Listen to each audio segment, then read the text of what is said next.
Boa noite, vamos começar.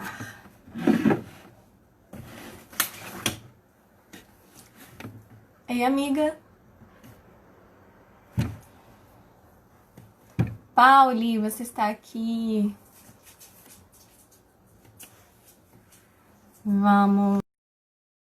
Ei, Janice. Hello. Oi, oi! Ei, Pauli. Hello! Tudo bem? Tudo jóia. E aí, pronta para mais uma live? Nossa, preparadíssima! Super ansiosa para conversarmos mais um pouquinho, né, sobre emoções, sobre linguística aplicada. Muito bom. Pois é, amiga. Estamos tendo um papinho aqui, para você chegar. Tem Aham. várias coisas aqui. Stella acabou de entrar. Ei, amiga. Então, Pauli, essa é a nossa segunda live Isso. com esse nome bem criativo, né, que a gente inventou, Redes Sociais Aham. da Ciência, um bate-papo entre professoras. E eu particularmente gosto muito dessa ideia porque é a nossa voz, né, a voz das professoras da educação básica, de cursos de idiomas, né. A gente vem dentro Uhum. de coisas que são importantes para nós, né. Com certeza. E aí, você acha que a gente começa? Espera a gente se aconchegar aqui. Tem 7 pessoas, né? Vamos esperar. São 7 e 1. Vamos esperar mais uns 2 minutinhos? O que você acha? Pode ser. Eu vou Né? te Que aí a apresentar gente. então, enquanto isso. Sim, sim. Eu só quero tirar aqui o negócio de filtro, que eu não sei por que eu coloquei negócio de filtro aqui. Nossa, é um filtro muito chique. Eu só não sei usar, mas eu sei que tem gente que coloca filtro e fica maravilhosa, né, na live. É, assim, quando você clica aqui na carinha feliz, tem uns negocinhos aqui de filtro, mas eu não queria colocar filtro, aí apareceu pra mim. Mas enfim. Tá A ótimo. Estela, a Estela tá perguntando qual é o título. Ah, o título da nossa live de hoje é Por que estudamos emoções na linguística aplicada? Isso. Porque a gente estava conversando, né, que a gente agora vai falar sobre esse tema, né, uma vez por mês, né? Então, mas eu não vou dar spoiler, não. Deixa o pessoal entrar e aí a gente começa e, e a gente vai falando sobre, né? Então, acho que podemos, né? Já deu aí 2 minutinhos. Essa é a nossa segunda live dessa série, né, que a gente inventou, para a gente tentar aproximar a ciência e sociedade, que a gente vê a gente tem essa preocupação, né, enquanto pesquisadora, de Uhum. quão importante é esse dever social, né, ético do pesquisador, porque afinal de contas, se a gente não contribuir com para transformar a sociedade, né, eu acho que nossas pesquisas não são válidas. Eu particularmente tenho sempre muito essa preocupação Uhum. aproximação entre nossas pesquisas, né, que a gente desenvolve na universidade e aproximação com a sociedade. Sim, E aí a gente resolveu fazer essa segunda live com esse tema porque perguntam pra gente, né, nossa, mas por que você fala de emoções se você não é da área da psicologia? Que tem muito, exatamente. né, de que é só o pessoal da psicologia ou da medicina, né, Uhum. psiquiátrica, de emoções. E, na verdade, a gente também estuda emoções na linguística aplicada, que é a minha área e da Pauli, porém, obviamente, por uma perspectiva totalmente diferente do pessoal da psicologia ou da medicina, né, da neurociência.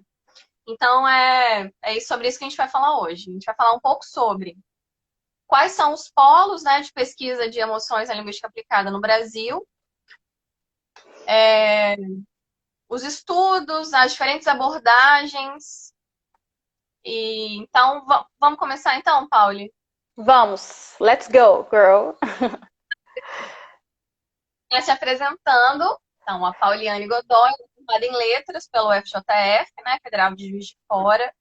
e ela tem mestrado em Letras e Estudos Linguísticos pela UFV, Federal de Viçosa, e atualmente ela está fazendo um curso de especialização em neuropsicopedagogia, certo? Isso, exatamente. Eu conheci a Pauliane num congresso de linguística aplicada que a gente participou juntas há alguns anos atrás. E nós fomos orientandas, né, da Ana Maria Barcelos. Então, a gente Sim. tem esse vínculo aí em comum. Uma vez orientando da Ana, sempre vínculo com a Ana. Graças a Deus. Graças a Maravilhoso. Deus. Com Mandou certeza. Eu vou até mandar um beijo para ela, que ela falou que não ia assistir, mas que pediu para eu mandar depois para ela o vídeo. Então, Ana, muito obrigada. Beijos. e ela te ama. Então, como a Thalita falou, né? A gente já fez a primeira live, foi no meu canal. Foi há um mês, né? E a gente tá com esse objetivo de fazer uma live por mês. Porque a gente viu que o tema é muito interessante, é importante a gente falar sobre, trazer essa voz, né, das pesquisas para a sociedade, e está ajudando muito a gente também, enquanto professores e pesquisadores, né, Tata? A gente tá lendo coisas sobre a nossa área, a gente está pesquisando, a gente se pega assim, e aí, Pauli? Oi aí, Tata, que você acha? A gente se pega conversando sobre. Então, isso é muito legal, porque a gente está melhorando também enquanto professores, enquanto pesquisadoras, e é muito legal. A Estela está falando para a gente deixar à disposição no IG, com certeza, Estela, vai estar no IG da Thalita, depois a Thalita vai mandar para mim também o vídeo, eu vou disponibilizar também no meu, para todo mundo ter acesso depois para assistir com calma, rever, porque a gente vai trazer muitas referências aqui que são legais, que depois quem é interessado no tema, pegue para ler, que vai ser bem interessante. Então a gente queria também pedir, que a gente estava conversando quando a gente estava fazendo o roteiro, que a gente acha interessante que vocês falem pra gente também o que vocês gostariam que a gente discutisse. Então, vocês podem mandar o direct para Tatá ou para mim e pedir, assim, olha, eu acho legal vocês falarem sobre tal tema relacionado à linguística aplicada, na área de língua inglesa, porque é o nosso ramo aí, né? A gente é da área de letras, mas a gente é focado na área de língua inglesa. Mas não significa que a gente não possa abordar, né, dentro da linguística aplicada outros assuntos também. Então a gente deixa essa sugestão e a gente pede, por favor, para vocês para entrarem em contato e mandarem sugestões para a gente poder falar o que vocês querem escutar, que eu acho que é isso que é importante também. Então vamos lá. Vamos começar falando sobre linguística aplicada e emoções. É com você, Thalita? Eu vou dar os comentários, as perguntas que surgirem, né? Porque a gente vai Sim. construindo a nossa live juntas, tá? Sim, com certeza. Aí podem deixar comentários, perguntas aí que a gente vai acompanhando. Tá por aí, eu aqui vou anotando também, pra gente não perder nenhum comentário, nenhuma participação de vocês. Então, vamos lá. Então, a gente vai começar falando o que é a linguística aplicada. A linguística aplicada ela é uma sub-área. A gente não gosta muito dessas categorizações, né? Tudo dentro da sua caixinha, mas felizmente a gente organiza, né, a ciência dessa forma. A gente não sabe ainda como fazer de outro jeito. Então, a linguística aplicada ela é uma das caixinhas da linguística, né? Uma das sub-áreas. E por muito tempo, as pessoas, né, da área acadêmica achavam que a linguística aplicada era a aplicação da linguística, né, da linguística teórica.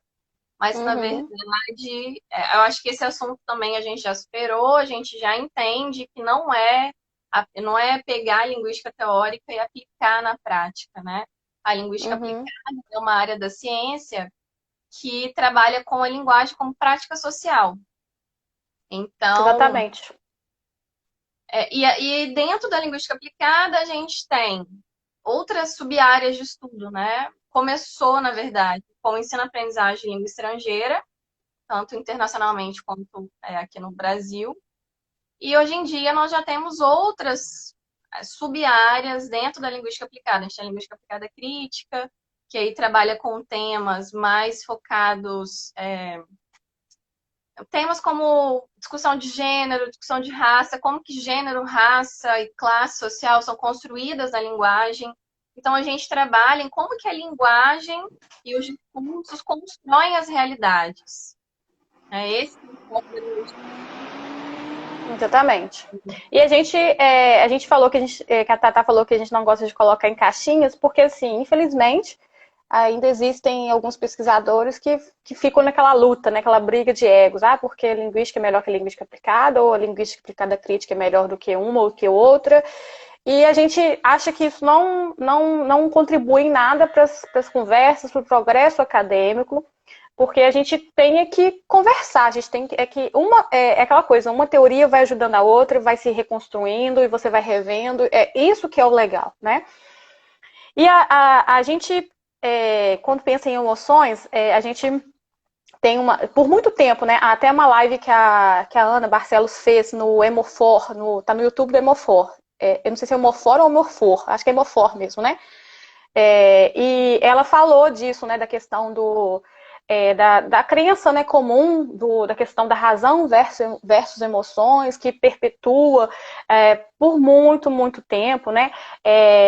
Isso, até os Zemblas, ou Zembilas, que eu não sei até hoje como se pronuncia o nome dele, mas acredito que seja Zemblas, ele fala no texto dele de 2003 que essa dicotomia ela é perpetuada na pesquisa educacional.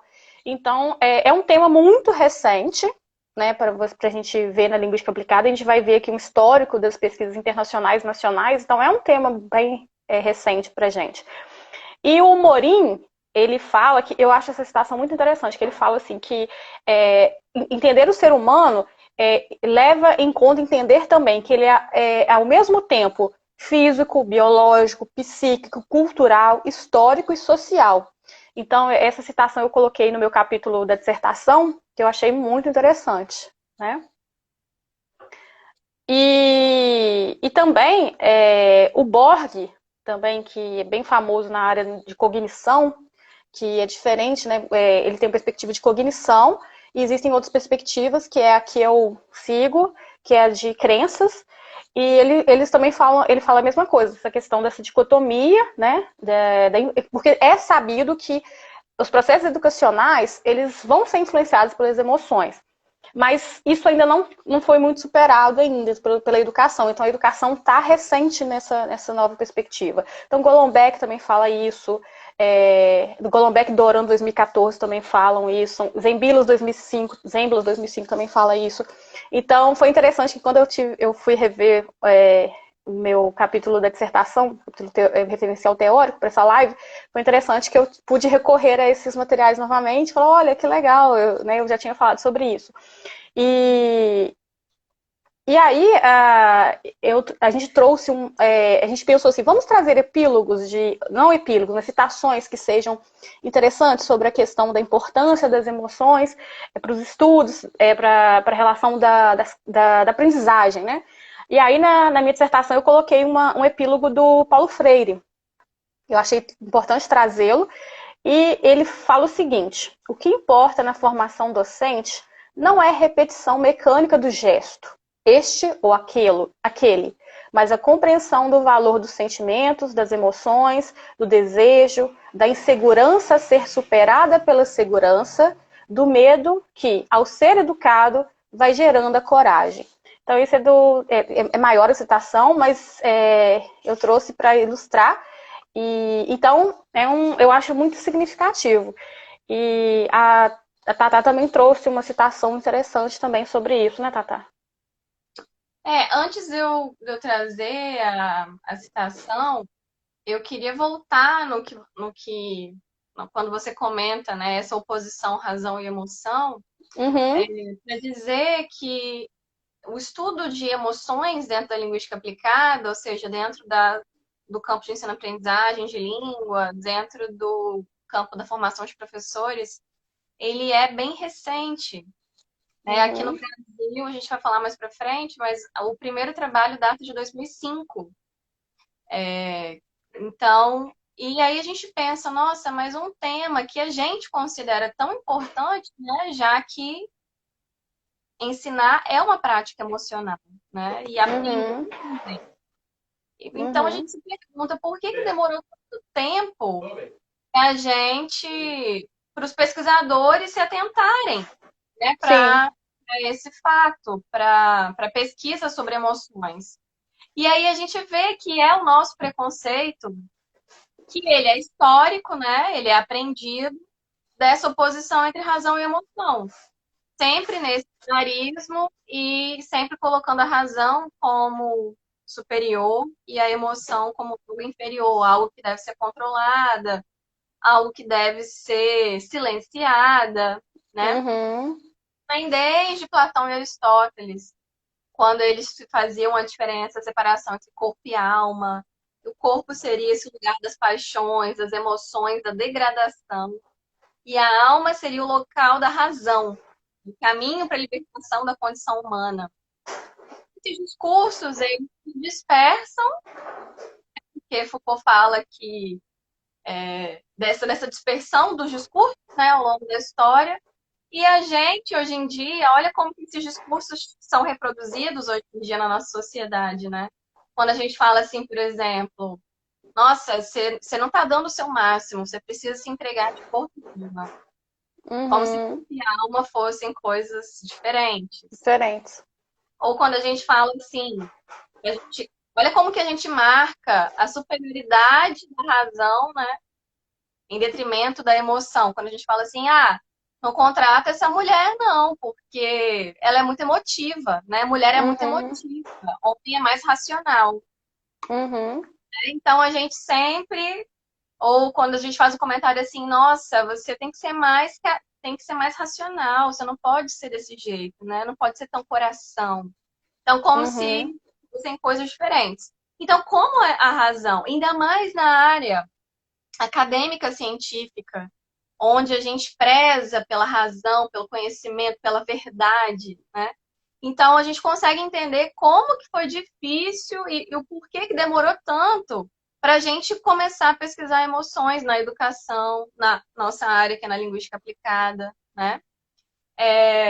Mas a gente pesquisa, na verdade, eu acho que na educação vem antes e a linguística aplicada, como ela é um campo da ciência que dialoga com vários outros campos, então a gente dialoga com as ciências sociais, dialoga com a educação, né, com antropologia, com sociologia, com geografia.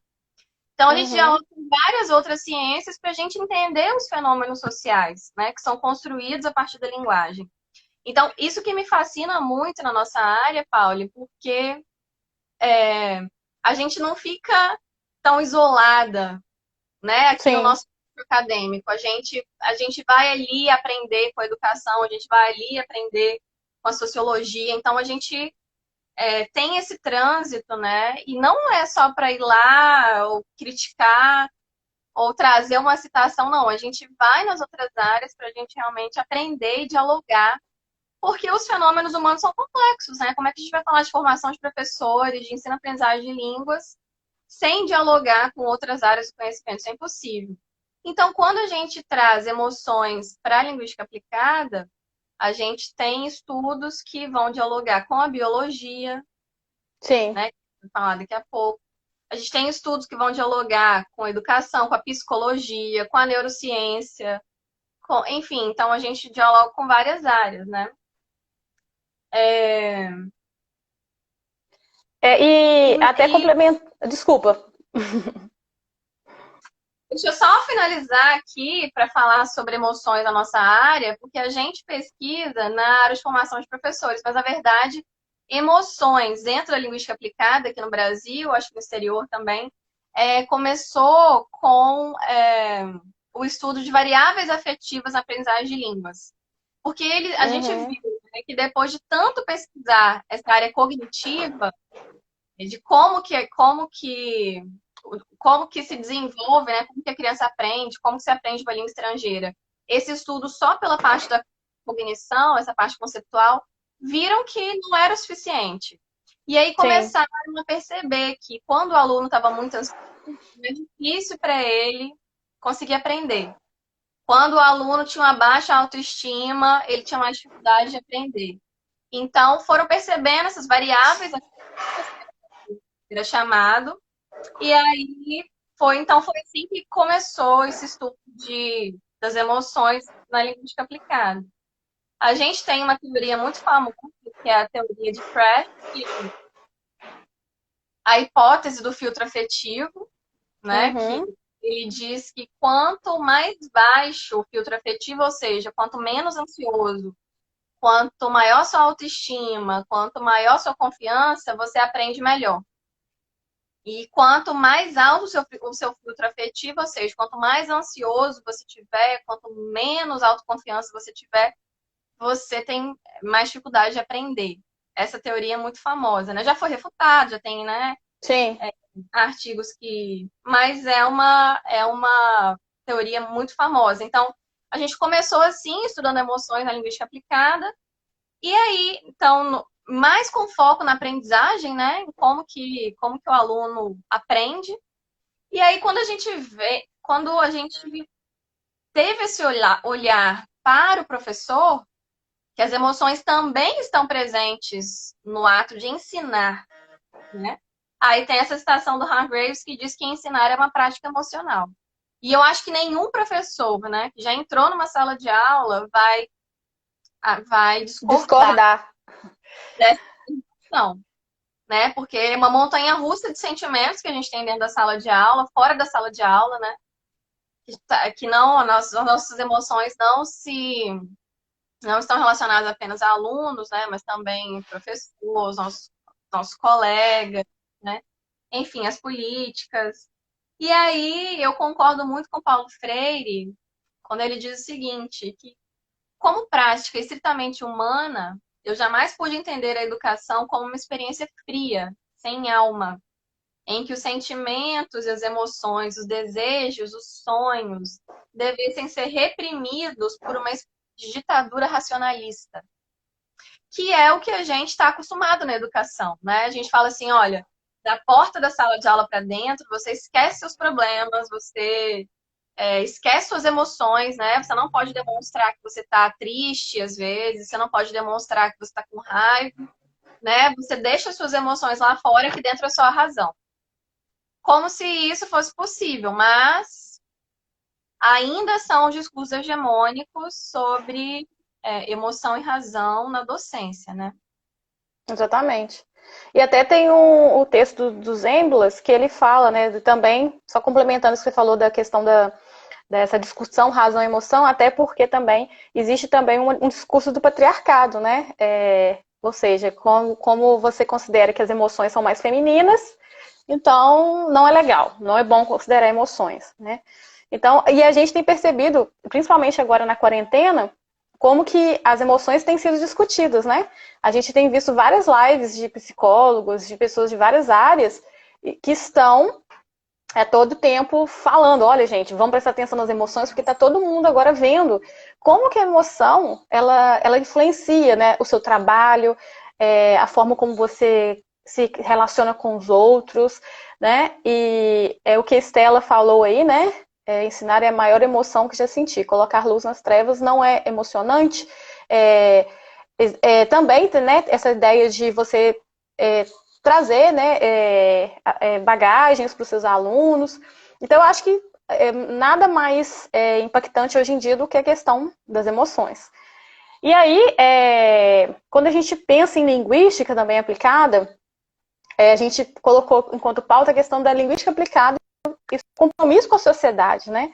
Porque como a Tata bem mostrou e falou brilhantemente, a linguística aplicada é uma área interdisciplinar, que ela vai dialogar com vários campos de pesquisa, e isso deixa ela bem rica, né? Não é porque a gente vai estar puxando a sardinha para nossa lata, né? Mas ela deixa as nossas discussões bem interessantes.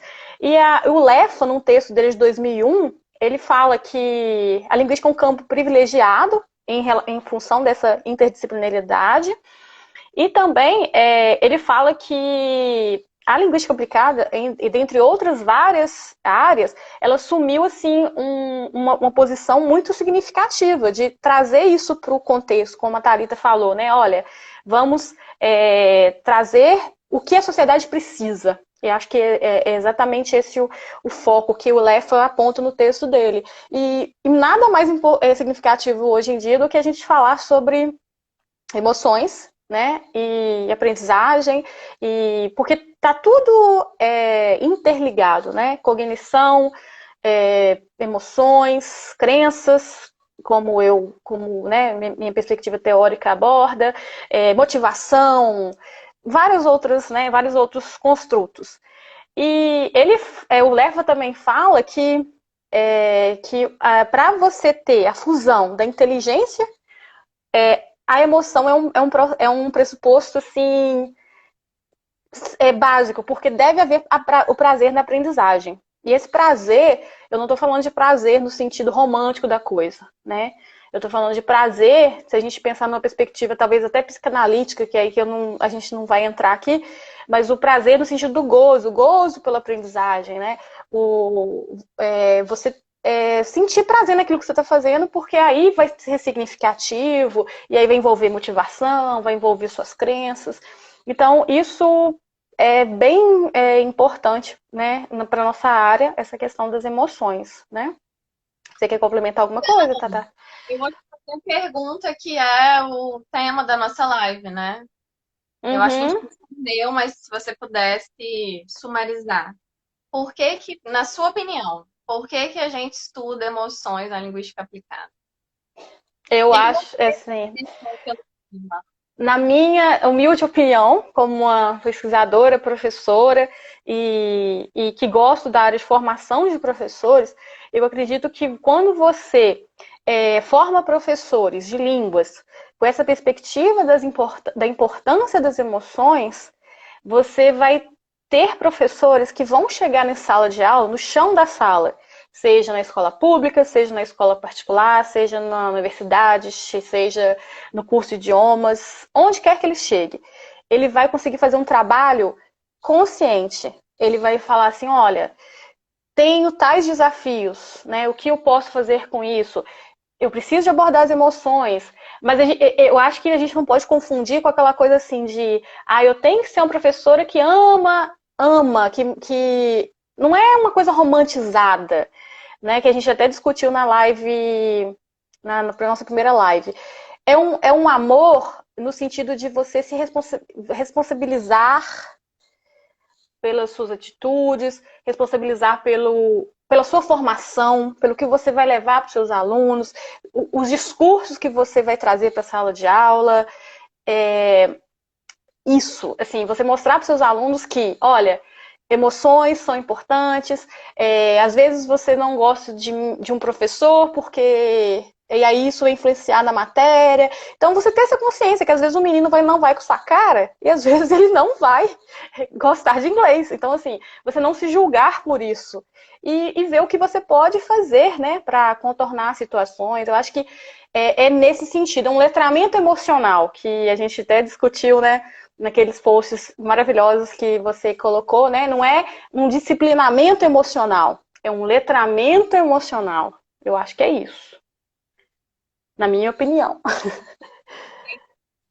Perfeito.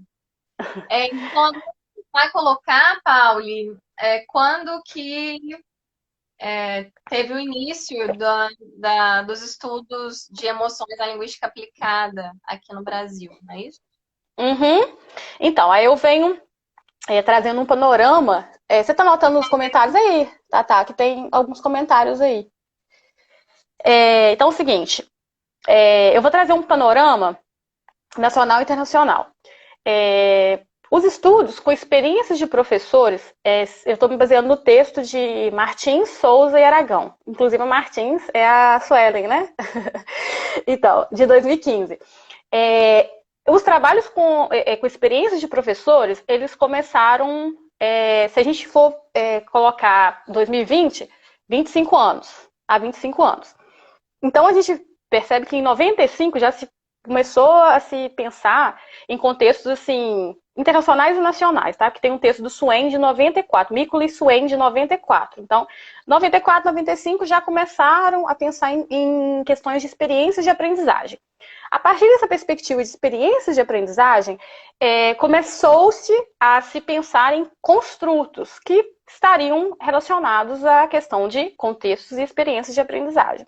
E aí a gente vê que também na década de 90 começaram os estudos de crenças, por exemplo, que já são bem mais antigos do que se você pensar em emoções.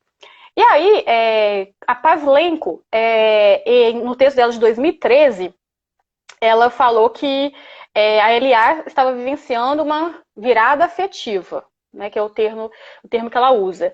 E essa virada afetiva, se você considerar que ela falou assim, nas últimas, no texto dela, e eu fazendo a transposição para 2020, quando eu escrevi minha dissertação, você vê que tem aí o início dos estudos em 2000. Então, em 2000, emoções entram no tópico aí importante das pesquisas em LA. Ou seja, 20 anos. Recentíssimo, né? Se a gente for pensar em pesquisas né, com temas sobre educação e linguagens e tal.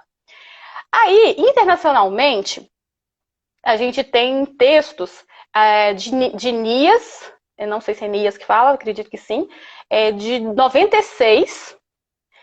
E tem também Sutton e Wheatley, 2003, e Eisenbarger e Zemblas, 2006, que eles já começam a falar entre interação social, entre emoções e cognição. Então, você percebe que o assunto começa a vir à tona, mas muito relacionado ainda à questão da cognição, que ainda era o foco. E aí, na minha dissertação, eu citei alguns trabalhos internacionais que se interessaram pelos estudos das emoções e o processo de aprendizagem. Então, eu citei alguns, começando com Zemblas em 2002. Então, Zemblas tem vários, 2002, 2003, 2005, 2007. Temos também... Educação, né, Paula? Sim, com foco na educação. Depois temos Agudo, Day, de Costa, Raw e Lee, 2018. Como é que é o Hargrave? Eu sempre confundo esse nome. Eu falo Hargraves. Hargraves. O Hargraves, 2000, também. Tem textos dele no cenário internacional sobre emoções. Então, a gente vê que em 2000 vem o boom, né? De textos com emoções, pesquisas internacionais com emoção. E aí, o Zemblas, em 2004, na página 936, eu achei essa citação dele bem interessante. Ele fala que uma compreensão discursiva da emoção no ensino fornece uma ferramenta teórica útil em analisar o lugar da emoção na constituição da identidade do professor. Então, nesse texto de 2004, ele já está focando no professor. E aí, a gente vê a questão do discurso, que depois a gente vai retomar as êmbolas, né? Quando a gente for falar de algumas perspectivas sobre emoções. Quando a gente pensa no cenário nacional, a gente vê que começou também depois de 2000. E aí, o que a gente estava comentando, Tata e eu, que o texto que a gente tem conhecimento nacionalmente, o trabalho, né, se eu não me engano, é uma dissertação ou tese do Aragão, né? Eu sempre confundo se é tese ou dissertação. É a tese. A tese. É de 2007, é isso mesmo? Ou eu peguei só quando foi publicado? Então, o texto que a gente tem referência no Brasil, que começou a trabalhar com emoções na área de linguística aplicada, com língua estrangeira, foi do Aragão, do Rodrigo Aragão, 2007. Então, a gente vê que já pegamos aí um pouquinho, né, para frente do que começou internacionalmente, mas estava ali na vanguarda. Só que a perspectiva do Aragão, não só, né, não é um só, mas a perspectiva do Aragão, ela traz uma perspectiva da biologia do conhecer, né, que a gente vai falar depois, que é do Maturana, e a orientadora do Aragão também, ela já fazia traduções de textos, né, que a Thalita me passou essa informação também. Aí depois a gente tem Zounier, 2014, Coelho, 2014 também, Cunha, 2014. Então, eu coloquei na minha dissertação alguns trabalhos que são no cenário nacional, né, alguns desses vários autores que eu já falei. Aragão e Cajazeira, Barcelos e Coelho, Barcelos e Aragão. Esse texto de 2018 de Barcelos e Aragão eu usei muito na minha dissertação, porque tinha assim, um histórico de vários trabalhos da área de linguística aplicada, com foco em emoções. Batistella, Coelho, 2011, Mastrella de Andrade, 2011, Zounier, 2011, bem como os grupos de pesquisa, que a gente vai entrar nos grupos de pesquisa que a Tatá vai trazer para a gente os grupos de pesquisa e núcleos de pesquisa sobre emoções, né? Então a gente vê que a partir de 2000 a gente tem um boom aqui no Brasil, começando em 2007, que a gente conhece o texto de Aragão, Não sabemos se tem algum anterior, né? Se tiver, gente, nos perdoe. Mas foi o que a gente achou, né? E aí a gente tem os núcleos de pesquisa sobre emoções, né? Então, agora é com você, Tatá.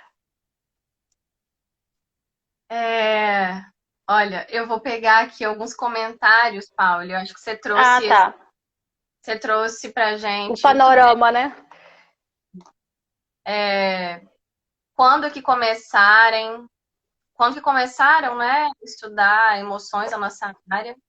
E aí tem um comentário da Nair, que ela é a professora orientadora, ela é a professora da UESP, e ela fala que esse tema é um grande desafio do século, Sim.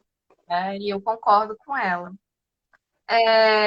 A Estela, ela fala que ensinar foi a maior emoção que ela já sentiu. Uhum. E aí tem Natasha Gracelli, que minha, foi minha colega aqui na PMV, né, no tempo que eu fiquei aqui na Prefeitura de Vitória, e ela está trazendo várias angústias sobre essa situação que a gente vive agora na pandemia, né, emoções Uhum. na pandemia. E aí ela tá pedindo pra gente parar de falar, de teorizar e de colocar referências e falar mais sobre o que a gente está vivendo agora. Uhum. Mas, Natasha, eu entendo toda a sua angústia. Na verdade, eu compartilho, não só entendo, né? Compartilho. A gente puxou um movimento aqui no Instagram para falar sobre emoções de professores na pandemia. Ontem eu fiz uma live com a Sumika, que o tema foi emoções de professores na pandemia, que ficou gravado aqui no meu Instagram. E aí, se você quiser ver, a gente fala, sim, aí porque o tema da live foi emoções de professores na pandemia. Então, eu acho que essa discussão que você está querendo ter, Natasha, que é urgente, com certeza, foi uma discussão que a gente fez ontem. É porque o tema da live de hoje é por que discutimos emoções na linguística aplicada, né? Então, é uma live com propósito diferente, para a gente discutir mais sobre a nossa área de conhecer, a área de pesquisa, né? Por isso que está Uhum.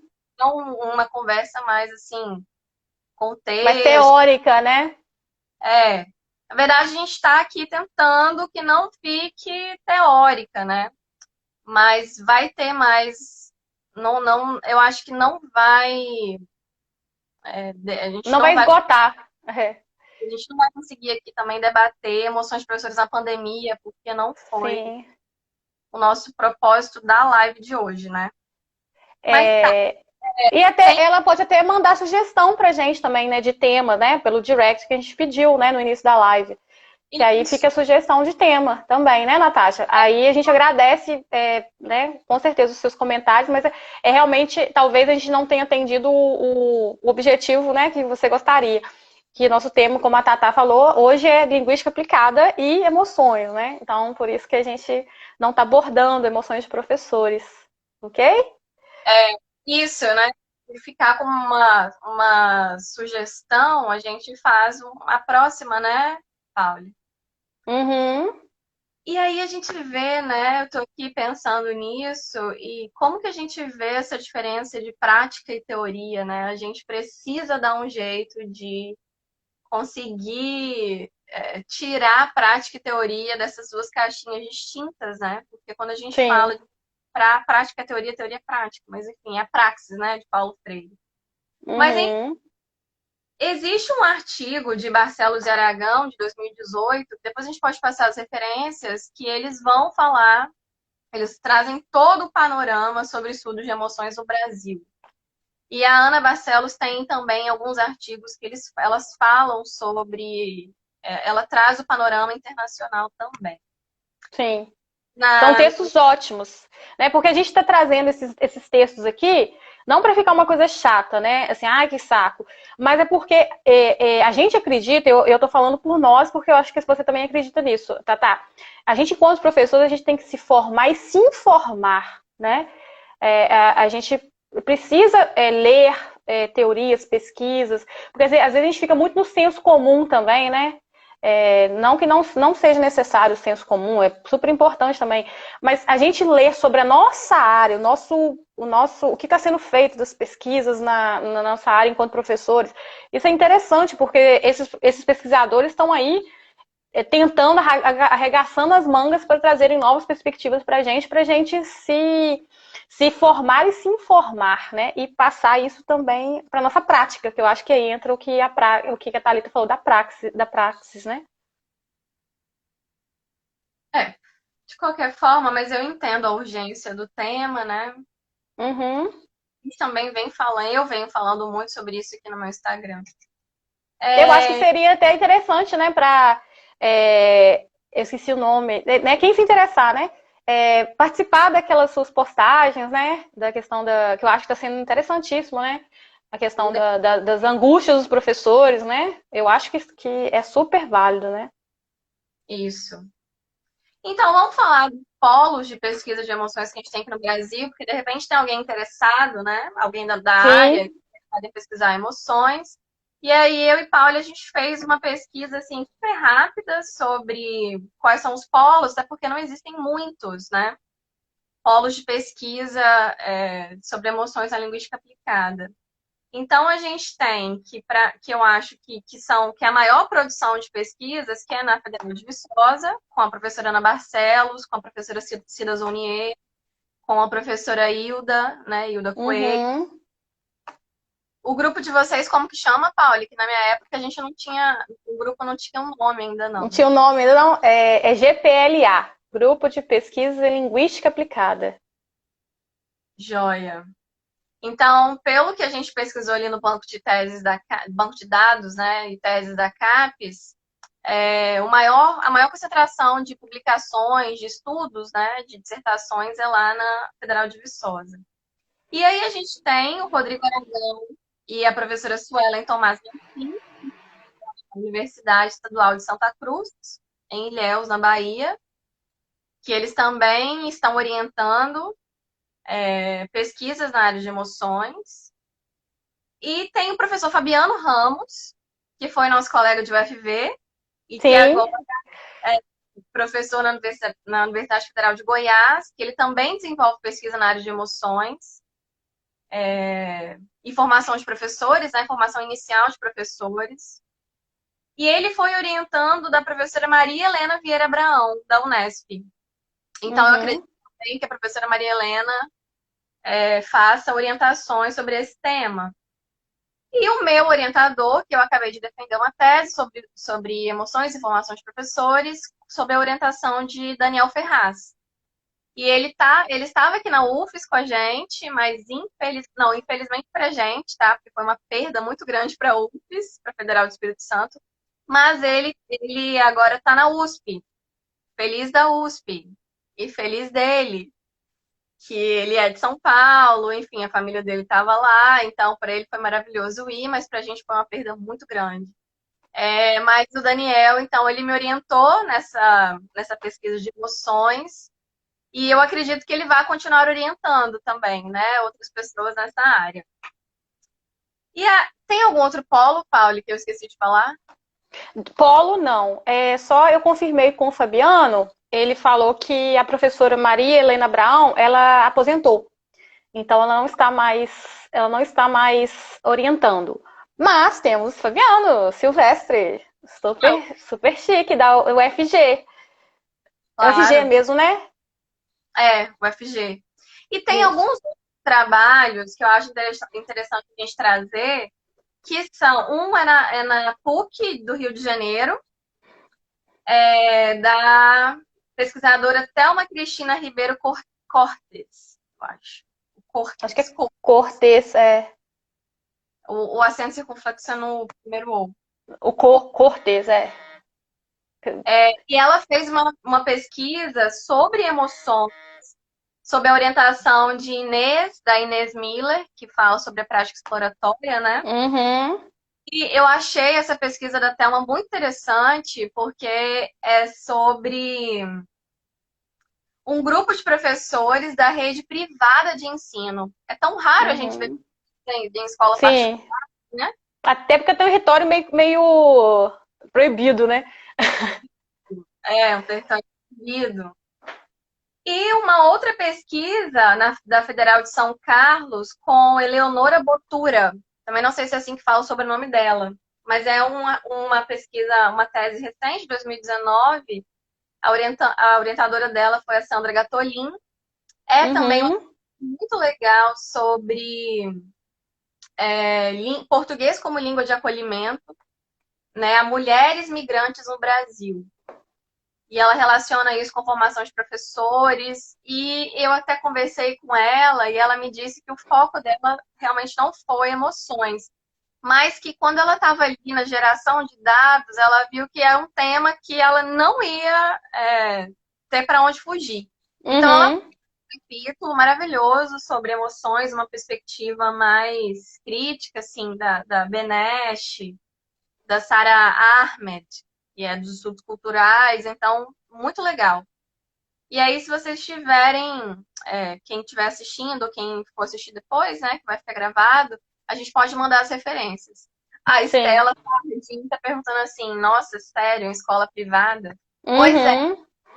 escola privada, a Thelma fez essa pesquisa e eu também achei interessantíssima, porque eu achei que ela foi muito corajosa e a orientadora dela também, né?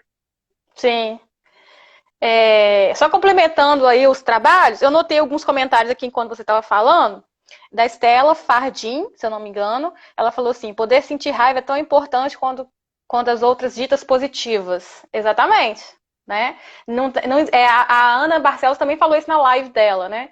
Não existe uma emoção que é melhor que a outra. Existem emoções que vão ser utilizadas em diversos momentos e vão ser tão importantes quanto, né? Ela falou da questão do medo, por exemplo. O medo é bom que você não corre risco, né? A raiva é bom porque você pode colocar limite nos outros ou nas situações. Então, não existe, né? Eu até na minha dissertação eu usei o termo positivos e negativos. Hoje em dia, eu não vou usar mais esse tipo de terminologia. E também a Estela falou assim, outra Estela, Estela Lorman, se eu não estou enganada. Viçosa, sempre na vanguarda. Pois é, menina, minha ex sempre orientadora e assídua, zonei a Hilda, sempre aí colocando para ferver. Complementando com alguns trabalhos aqui, a Thalita citou alguns, eu vou citar alguns bem recentes que eu li até para minha dissertação, quer dizer, a gente lê muita coisa, né? Mas eu vou citar do meu grupo de pesquisa, minhas colegas, amigas do grupo de pesquisa, a Simone Arcanjo, da UFV, e a Aquila Arcanjo, também da UFV, orientadoras da Ana Barcelos. Elas trabalharam com motivação e emoção. Então, uma trabalhou com alunos que estavam terminando o curso de letras, que foi a Simone Arcanjo, não, mentira, a Aquila Arcanjo. E a Simone Arcanjo, ela trabalhou com professores que atuavam em um curso, o Selim, de Viçosa. E aí então ela trabalhou foram grupos diferentes, mas eles trabalharam os mesmos construtos, emoções e motivação. Temos outro também, da Sara Oliveira. A Sara, eu vi que ela entrou aí. Oi, Sara. Obrigada por ter comparecido e aceitado nosso convite para participar da nossa live. A Sara, eu achei muito interessante, Sara Oliveira. Ela defendeu a dissertação dela de 2019. A da Simone e da Aquila também são de 2019. Ela é da UFMG e foi orientação da professora Valdeni Reis. E ela trabalhou com a questão da análise com perspectiva discursiva de Peixe. E ela trabalhou com emoções numa perspectiva, uma escuta etnográfica. Eu achei esse título muito interessante, uma escuta etnográfica, né? Que tem uma perspectiva ali psicanalítica, porque também elas estão relacionadas com a professora Maralice também, Neves, que trabalha com a perspectiva psicanalítica das emoções. Então, na FMG eles têm também esse trabalho interessante com emoções. Thalita Rezende, da UFES, com o professor Daniel Ferraz, que foi também uma tese que eu li há pouco tempo, muito boa. 2020, né, Thalita? Acabou de sair. 2020. Acabou de sair do forno. E a minha, né, puxando a sardinha para minha lata, com orientação também da professora doutora Ana Barcelos, eu trabalhei com crenças e emoções, de uma professora formadora e os seus alunos. E aí eu escrevi, defendi em 2020, mas ainda não está disponível no banco lá de dissertações e teses em função dessa questão da quarentena. Mas quem se interessar, só me mandar um direct que eu posso mandar a dissertação. Ok? Então, acho que foram esses trabalhos que a gente conseguiu compilar. Claro que existem vários outros, né, gente? Perdoem-nos se não citamos, mas são as que a gente viu mais recentes, né?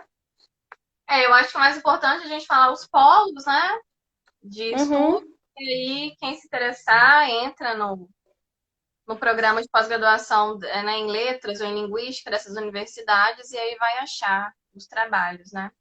E aí, Uhum. pra gente terminar, eu acho que falta 10 minutos para o Instagram cortar a gente. A professora Nair, da UESC, ela não vai poder ficar. Professora, muito obrigada, viu, pela participação. E a gente manda as referências, sim. Se você puder deixar seu e-mail, a gente anota. Quem quiser as referências, pode deixar o e-mail que a gente manda, né? Os textos que a gente citou. Uhum.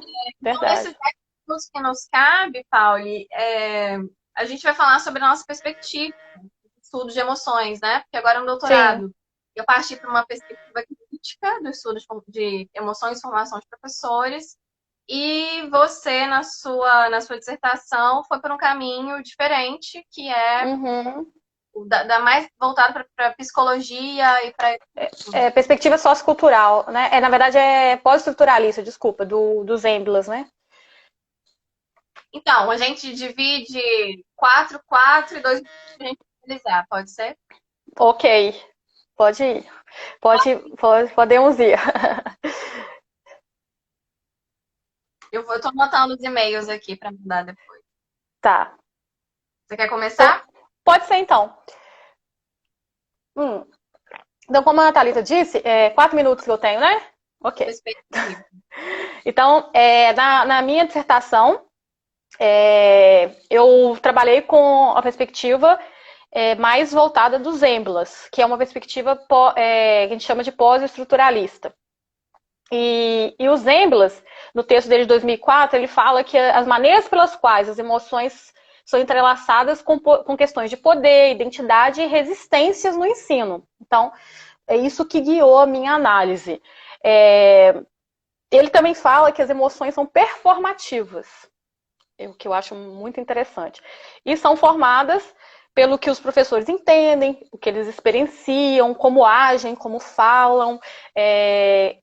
Ou seja, ela também está estritamente relacionada com a questão de identidade. Então, Barcelos também fala isso no texto dela de 2013, se baseando em Zemblas.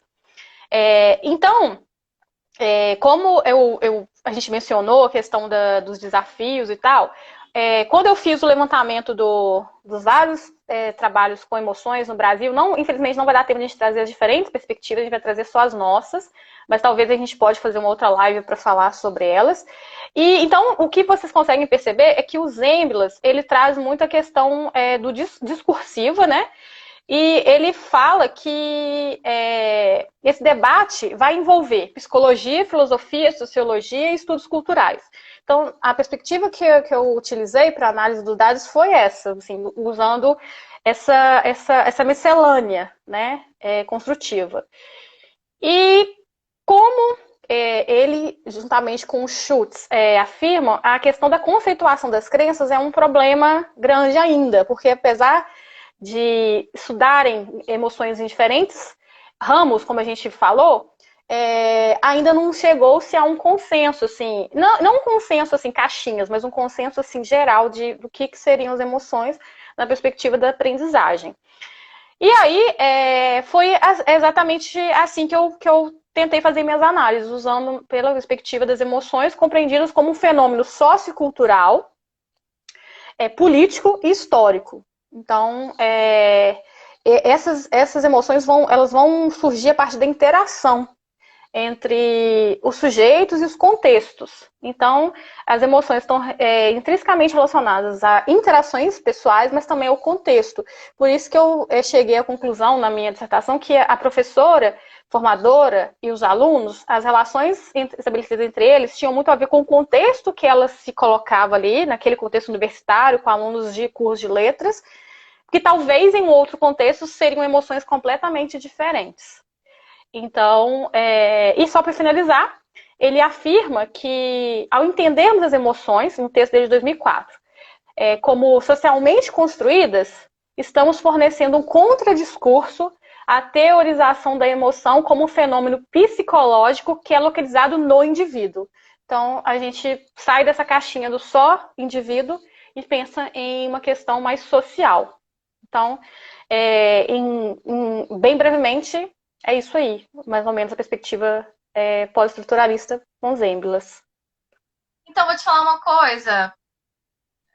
Não tem diferença nenhuma na minha tese, porque eu também usei a teoria de Zemblas, a teoria pós-estruturalista, nessa perspectiva das emoções, que emoções são coletivas, Sim. as emoções desse lugar, né, da patologização, da individualização.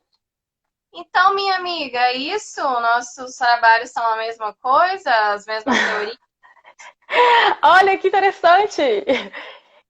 Mas você usou outras autoras, né? Você usou Zemblas também, mas você usou outros autores de suporte também, né? Então, eu acho que a parte de teorização talvez tenha sido a mesma, mas eu fui muito por um caminho de questionar, né, os Uhum. cursos emocionais hegemônicos. Então, eu me inspirei muito também na Megan Bowler, que é da área da educação. Ela é uma pesquisadora feminista. Então, ela traz, na verdade, pesquisas feministas que trataram sobre emoções. E isso é um marco, na verdade, no estudo do feminismo, né? Porque elas tratam que emoções são uma forma de controle e manipulação social.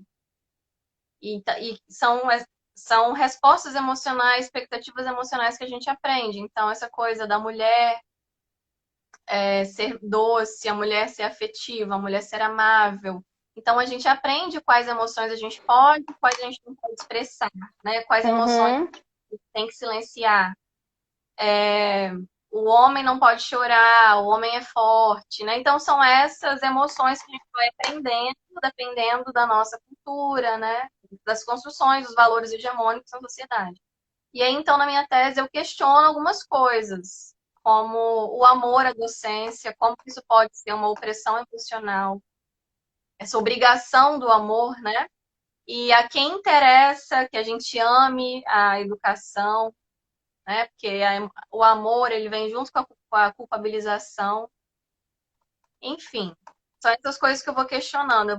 Eu questiono a invisibilização dos professores de inglês, essa emoção de inferioridade, né? Do professor de matemática se sentir melhor que a gente e a gente se sentir inferior, essas micropolíticas emocionais que vão sendo criadas no nosso cotidiano. Então, eu faço essas análises, né? Eu faço essas discussões, na verdade, na tese. Mas a perspectiva teórica eu acho que foi a mesma. A gente só seguiu caminhos diferentes de discussão, né? Você transpôs essa questão da Bowler, para a questão da discussão da análise da formação dos professores, né? Que você trabalhou com professores em serviço, né? Nas escolas, né? Então eu achei muito interessante a sua análise, é o que eu te falei, né? Depois a gente discutindo. Eu falei, a minha análise eu ainda não cheguei assim, nossa, uma análise bacana. Eu acho que ainda pode ser mais burilada, mas é uma questão de maturidade também acadêmica, né? E isso aí a gente vai melhorando com o tempo. My friend, vou te falar uma coisa. A gente sempre acha que não tá bom, que tá horrível, que se eu fizesse hoje seria melhor. Então, não se preocupe. A vida, tá vendo? É mais uma construção emocional em torno da Sim, academia. verdade. É Também verdade. a Estela Fadila pertence a Foucault, sim, Frenda. Essa coisa das micropolíticas emocionais. Enfim, 20 segundos, Pauli. Eu vou te agradecer muito por essa conversa, agradecer a todos que participaram. E deixem suas sugestões para uma próxima live que será mês que vem. Tem 10 segundos, minha amiga, para você finalizar. Gente, agradeço a todos que estiveram aqui com a gente. Muito obrigada, Sara, tá? Por ter mandado esse oi pra gente aí. Lulu, meu aluno, beijo da tia Pauli. E Beijo para todos!